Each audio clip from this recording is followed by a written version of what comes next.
Los Salmos, la oración de Israel y de la Iglesia. Que la palabra de Cristo habite en ustedes con toda su riqueza, para que con toda sabiduría se enseñen y aconsejen unos a otros, y con un corazón agradecido canten a Dios salmos, himnos y cánticos inspirados.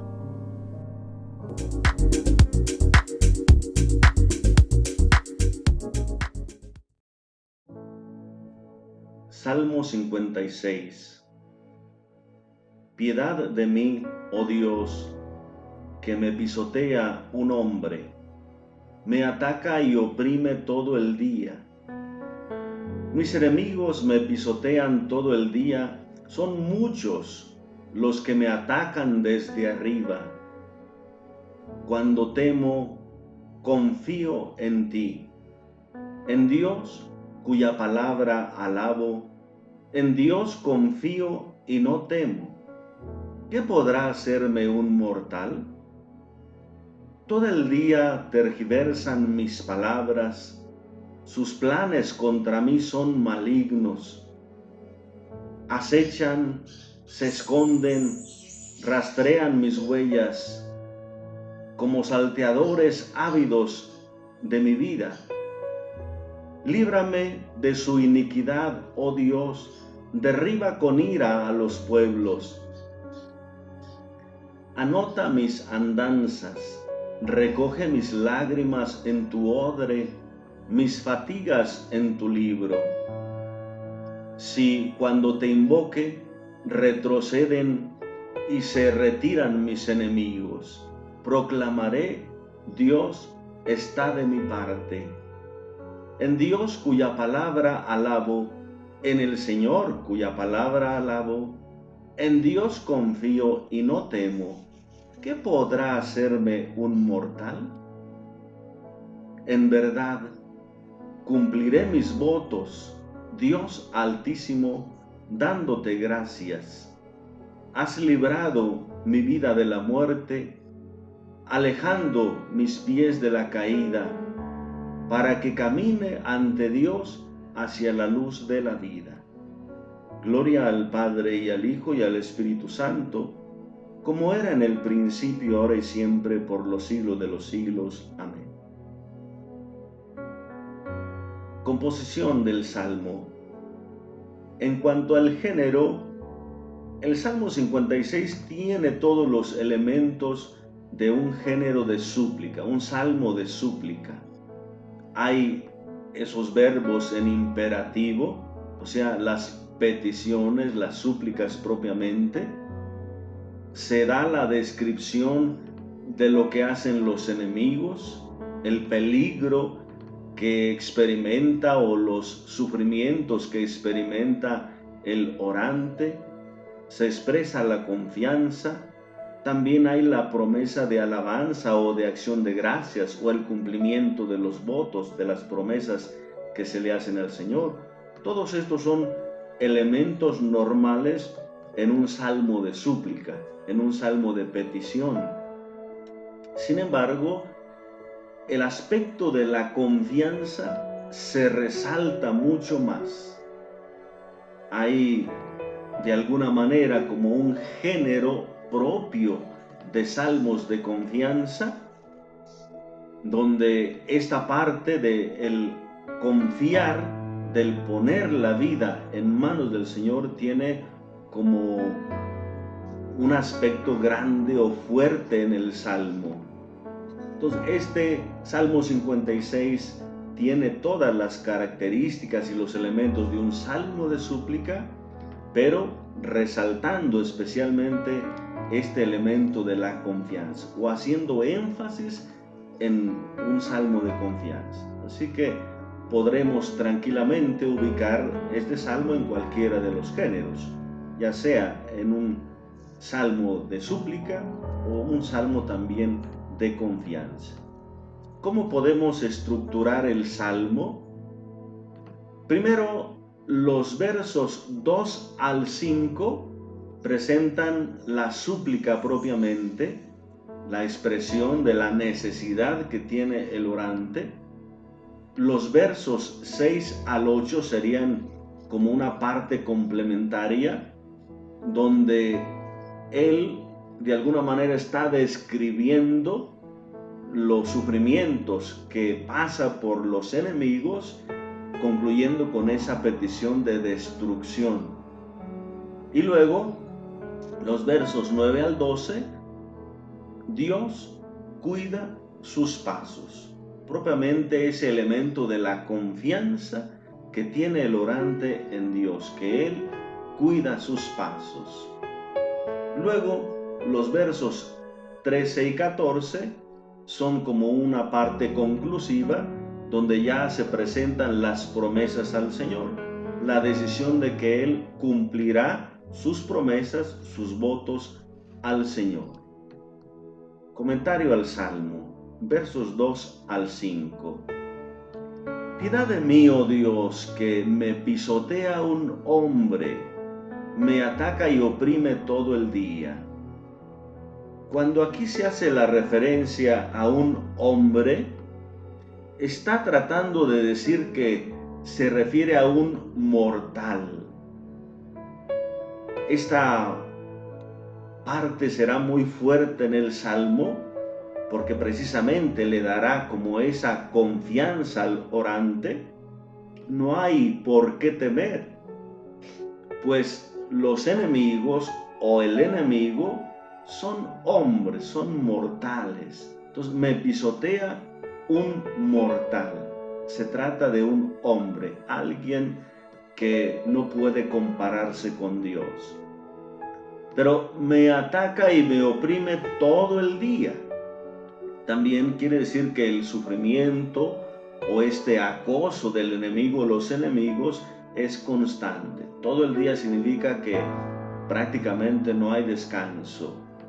Una tras otra está padeciendo este sufrimiento. Y luego en el verso 3 ya habla en plural.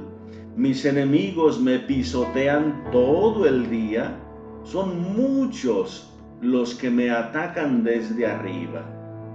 Vuelve a repetir esta parte temporal todo el día, como para hablar otra vez de esa permanencia en el ataque de los enemigos o en el sufrimiento que está padeciendo.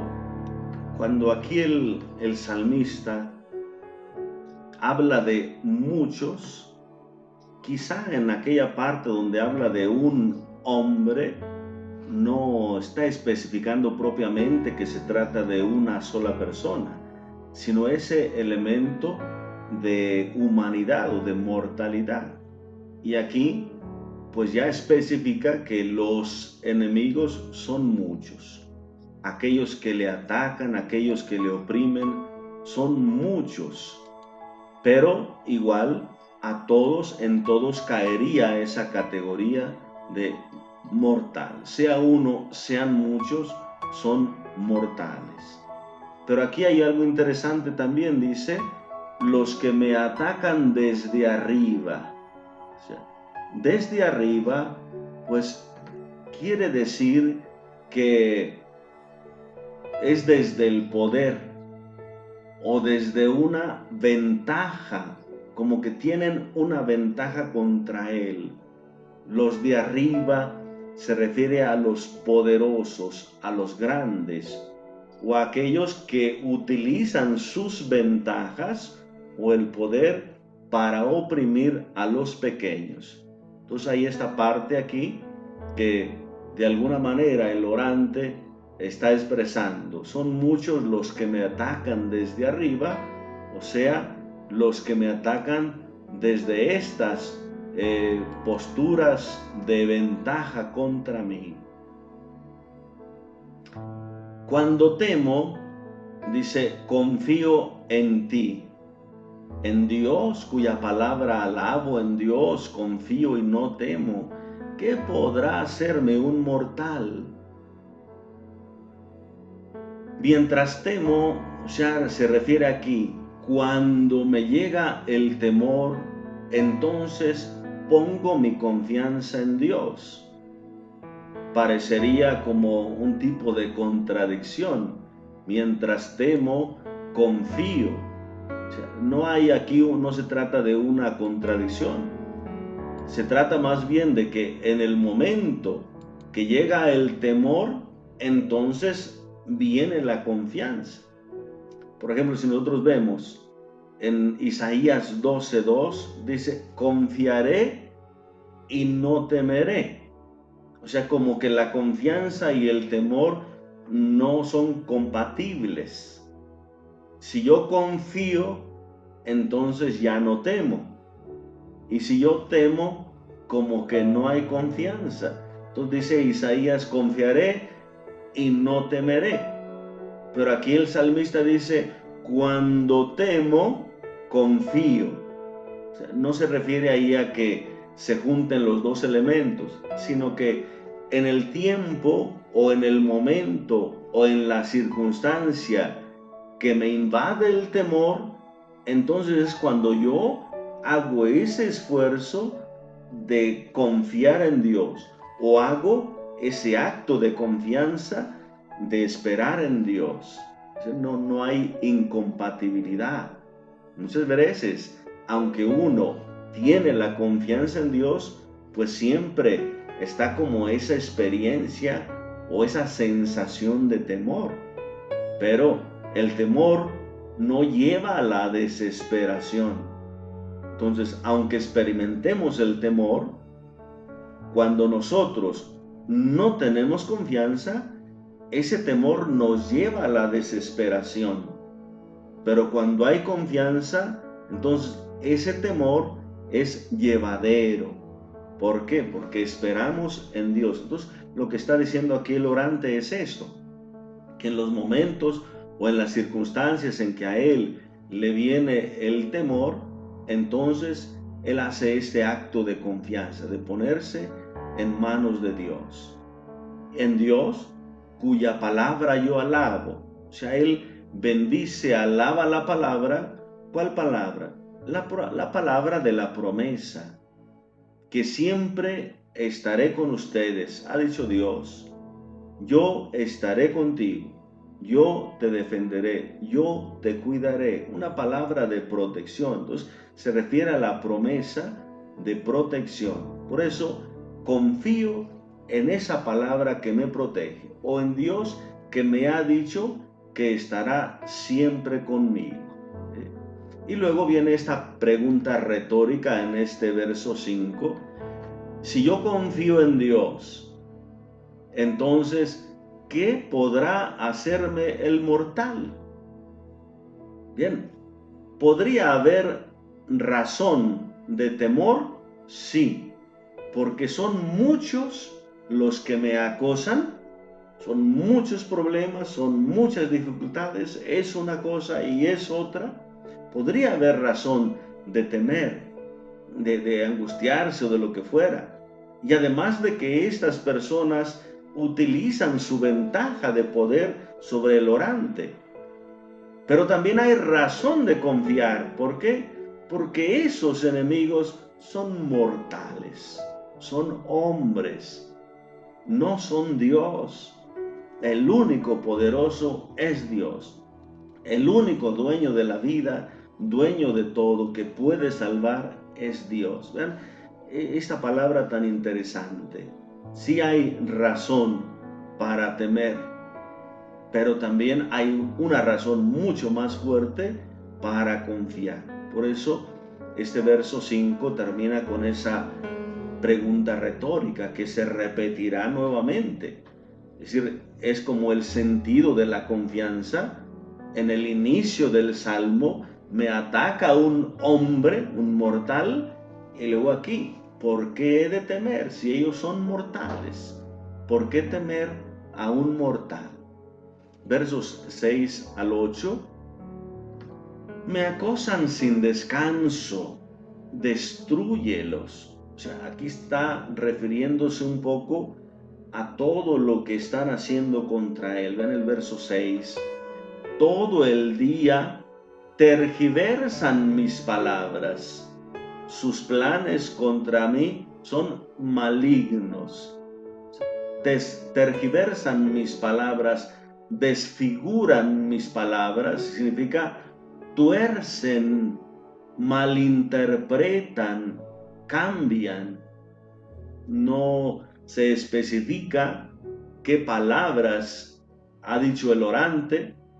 Posiblemente el orante ha hablado de las palabras de confianza en Dios.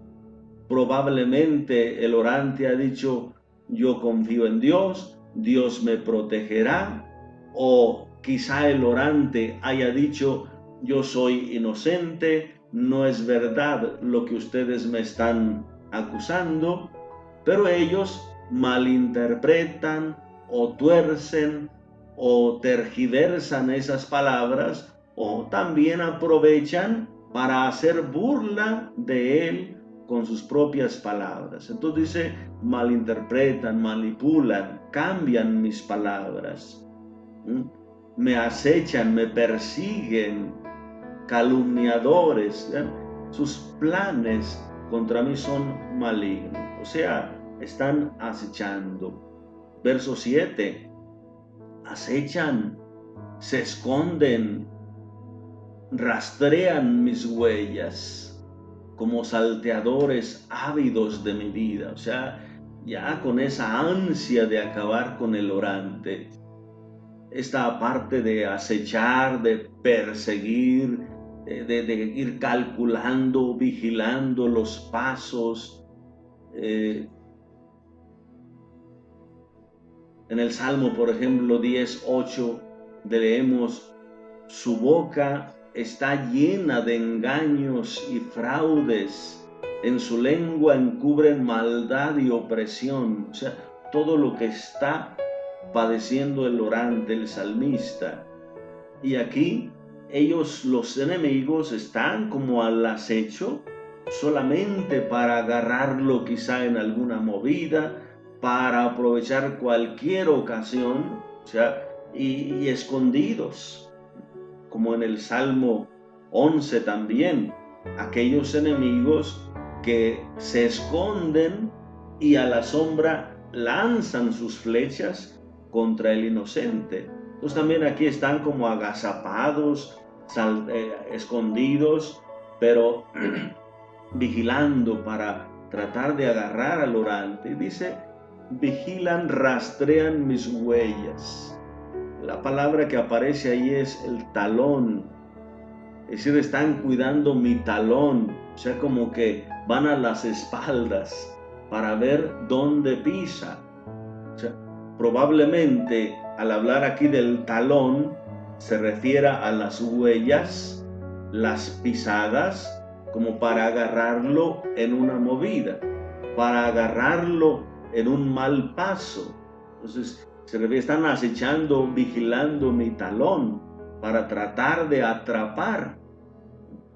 Algunos padres de la iglesia en este salmo recuerdan, por ejemplo, aquel primer anuncio del evangelio que encontramos del Génesis, cuando el Señor le habla a la serpiente: habrá enemistad entre ti y la mujer, en Génesis 3:15, entre tu descendencia y la suya, ella te aplastará la cabeza mientras tú tratas de morderle su talón.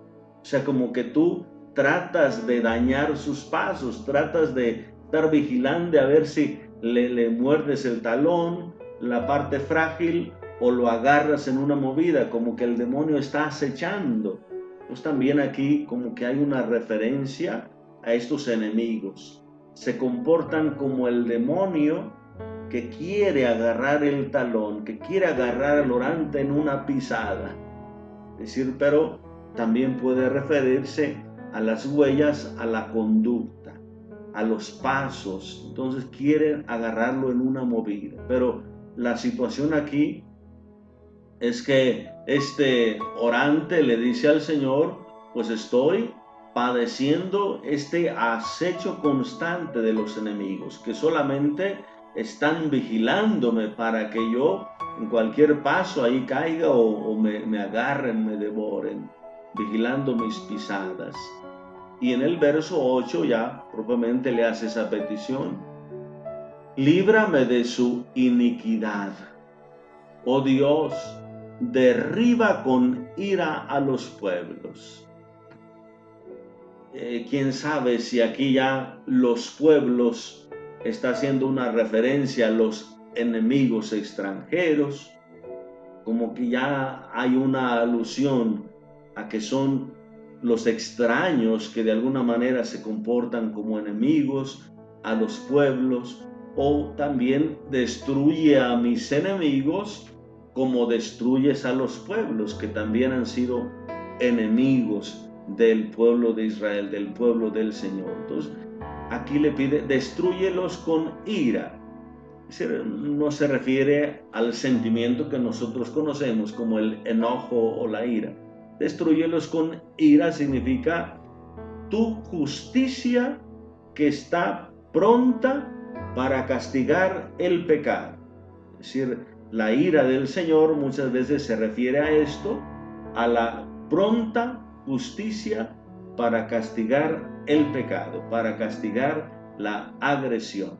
Entonces, porque esto es como una ofensa contra Dios que podría suscitar esa ira o ese celo castigador, es decir, su pronto castigo a los malvados. De alguna manera, castígalos con ira, se refiere un poquito a ese aspecto de que actúe con justicia para darles su merecido. 9 al 12, la confianza del orante en Dios. Dios cuida mis pasos. Vean, muy interesante estas palabras. Anota tú mis andanzas. Es decir, regístralas, cuídalas, protégelas. Mis andanzas, o sea, mis pasos, en lo que yo ando, en la vida en la cual me dedico. O sea, tú cuida mi vida, mi trabajo, mi familia, mis compromisos, mis actividades, o sea, mis andanzas. Cuida todo lo que yo hago, anótalas. Recoge mis lágrimas en tu odre. Recoge mis lágrimas en tu odre. En un cántico mesiánico, por ejemplo, que tenemos en capítulo 25 de Isaías, ahí ustedes pueden ver cómo el Señor dice, vendrán días que el Señor preparará en este monte un festín delicioso, y el Señor enjugará las lágrimas de los rostros. La presencia de Dios que viene a salvar, a proteger a los inocentes, a aquellos que sufren y aquellos que lloran por el dolor, por el sufrimiento. El Señor enjugará las lágrimas de sus rostros, dice este cántico en el profeta Isaías. Pero aquí en el Salmo dice, recoge, Señor, mis lágrimas en tu odre. Como que ya también es una expresión literaria de exageración, es decir, como que hasta se puede juntar un poco de lágrimas, o sea, son tantas que hasta se pueden recoger. O sea, es una expresión literaria de una exageración, pero para enfatizar la grandeza del dolor. Pero esta confianza importante, Señor, cuida mis pasos, Señor, cuida mis andancias, regístralas, date cuenta de lo que estoy viviendo, de mis fatigas, de mi dolor, de todo, es decir, cuídalo. Y probablemente también mis andancias pueda hacer referencia a que ando de vagabundo por la persecución. O sea, estos enemigos no me dejan en paz, me traen de un lado a otro. Es decir, si también esto está sucediendo porque me persiguen, pues ya no encuentro un sitio donde descansar, ando de un lado al otro, también puede hacer esta referencia a mis andanzas, todo lo que tengo que estarme moviendo para tratar de escapar de mis enemigos. Cuídame, protégeme. Y luego el verso 10, y cuando te invoque, sí, cuando te invoque, retroceden y se retiran mis enemigos, proclamaré, Dios está de mi parte. O sea, la confianza. Cuando yo invoco al Señor, vean, los enemigos se retiran. Así había culminado la primera parte. Cuando yo temo, confío. Y entonces dice, ¿qué podrá hacerme un mortal? Pongo mi confianza en Dios. Y aquí de nuevo dice, cuando yo invoco al Señor, cuando yo invoco, ellos, los enemigos, se retiran. Y entonces yo proclamo, descanso y proclamo, Dios está de mi parte. Vean, siempre esa expresión de confianza. Confío en la palabra divina.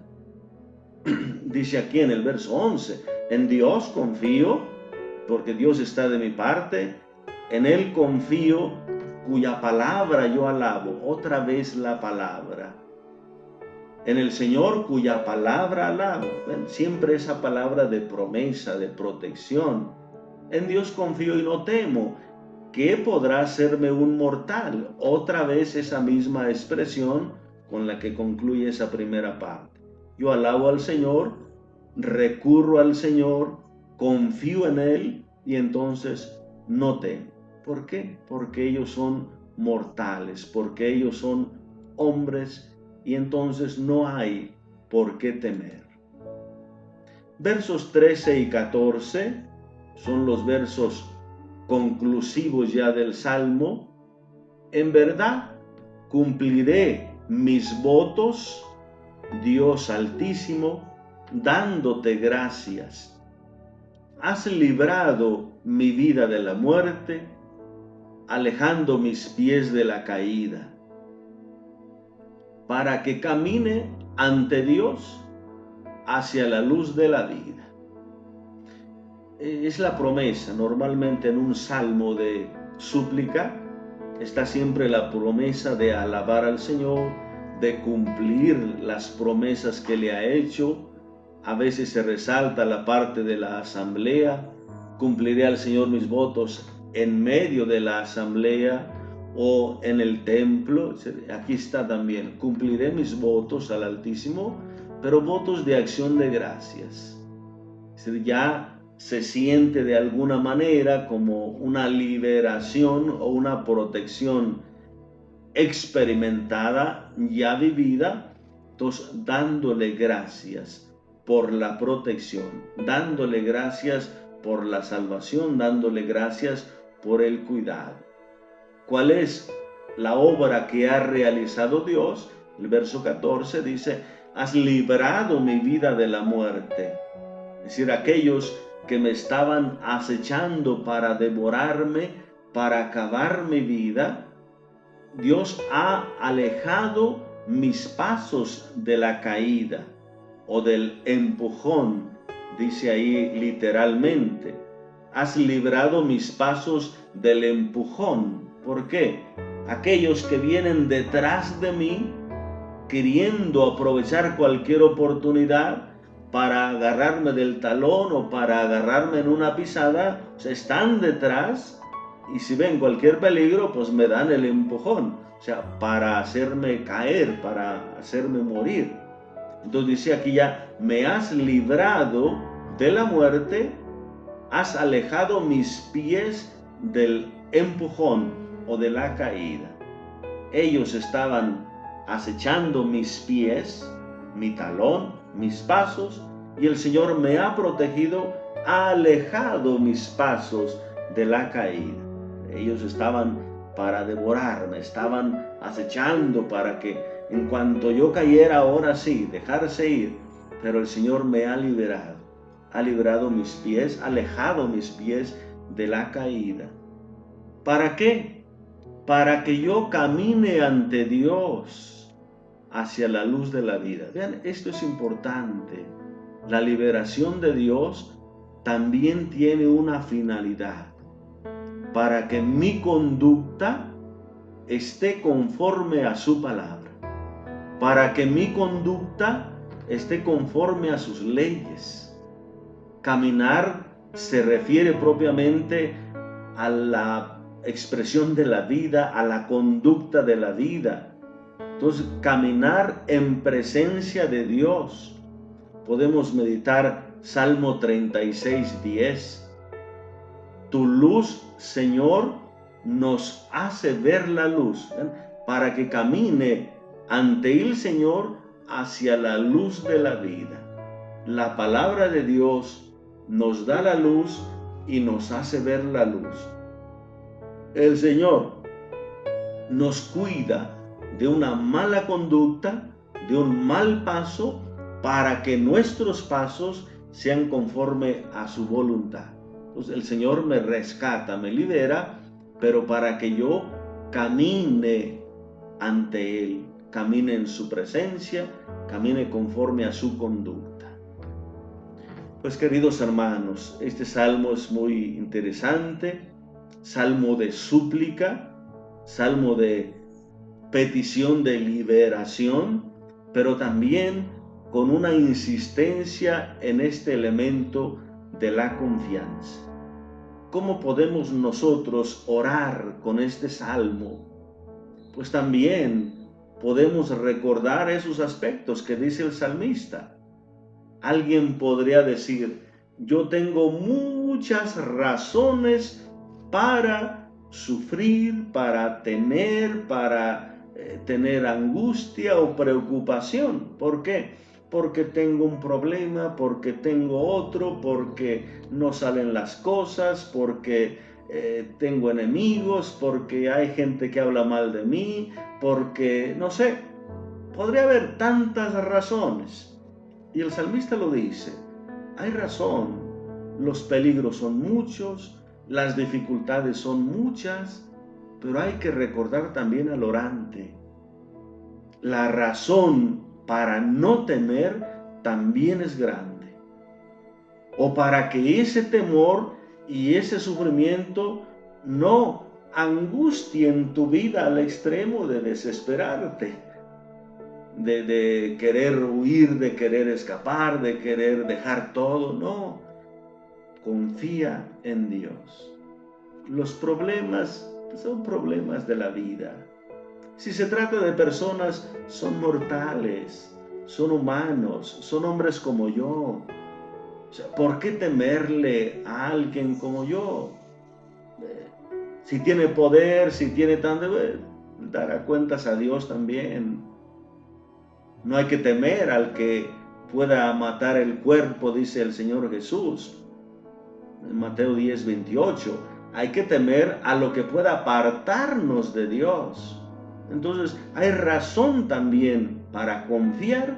¿Por qué? Porque se trata de cosas humanas, se trata de cosas de esta vida.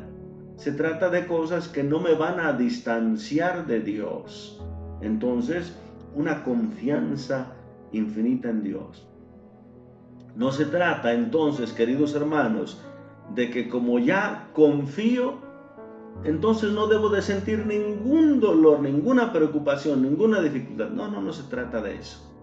Sino de que cuando experimente dolor, soledad, preocupación, etc., entonces ponga mi confianza en Dios y esto se hace llevadero, se hace más tranquilo.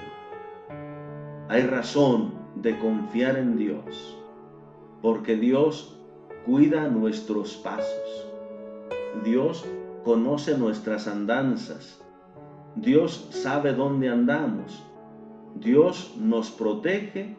Él está siempre con nosotros. Entonces, esta parte es muy interesante, como dice el orante, el salmista, Dios anota mis andanzas. Quiere decir que no las olvida, que Él no es indiferente a lo que me está sucediendo. Él está siempre conmigo, cuidándome, protegiéndome. Pues una razón mucho más grande para seguir confiando en el Señor. Queridos hermanos, Muchas gracias por estar siempre con nosotros, por acompañarnos en esta meditación de los Salmos. Sigan compartiendo también con otros hermanos que les pueda ayudar. Que Dios les siga bendiciendo abundantemente, en el nombre del Padre, y del Hijo, y del Espíritu Santo. Amén. Si te gustó este video, dale like, suscríbete y activa la campana.